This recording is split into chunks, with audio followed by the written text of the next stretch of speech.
তার স্বামী রকিব সরকার। তবে এবার মুখ খুলেছেন তিনি, সব খোলাসা করেছেন রকিব সরকার। প্রাক্তন স্ত্রী মাহিয়া মাহিকে নিয়ে যা বললেন স্বামী রকিব সরকার, জানতে হলে ভিডিওটিতে একটি লাইক দিয়ে না টেনে শেষ পর্যন্ত দেখতে থাকুন। সম্প্রতি বিচ্ছেদের ঘোষণা দিয়েছেন অভিনেত্রী মাহিয়া মাহি। শুক্রবার রাতে সামাজিক মাধ্যমে এ খবর জানান নায়িকা নিজে। এরপর থেকে চুপ থাকলেও এবার মুখ খুললেন মাহির স্বামী রকিব। নিজের ফেসবুকে সন্তান ও মায়ের সঙ্গে নিজের একটি ছবি প্রকাশ করেছেন তিনি। সেখানে লিখেছেন, তোমাতেই ডুবে থাকি। এরপরই মাহি তার ফেসবুক পেজে লেখেন, একা একা লাগে।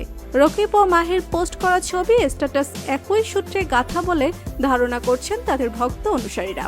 এদিকে মাহির বিচ্ছেদের ঘোষণা দেওয়ার পর বেশ কয়েকদিন চুপ থাকলেও একটি গণমাধ্যমকে মাহির স্বামী রকিব বলেন, আমি আসলে এ সময় এসব নিয়ে কথা বলতে চাই না, একটু সময় নিই।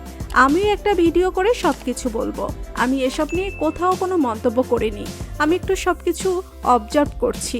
তার ভিডিও আপনারা দেখেছেন, আপনারা সবাই শুনেছেন। নতুন করে আর কিছু বলতে চাইছি না, সময় নেই, তারপর বলবো। আমিও আসলে চাই সবার কাছে আমাদের বিষয়টা ক্লিয়ার হয়ে যাক।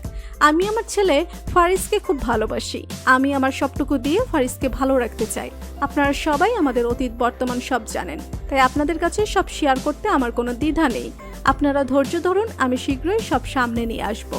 তো প্রিয় দর্শক, মাহিয়া মাহি ও রকিব সরকারের ডিভোর্স নিয়ে আপনার মন্তব্য কি লিখে জানিয়ে দিন আমাদের কমেন্ট বক্সে। ভিডিওটি ভালো লাগলে একটি লাইক, কমেন্ট ও বন্ধুদের মাঝে শেয়ার করতে ভুলবেন না। আর আপনি যদি আমাদের চ্যানেলে নতুন হয়ে থাকেন তাহলে সাবস্ক্রাইব করে বেল আইকনটি বাজিয়ে দিন। ধন্যবাদ সবাইকে।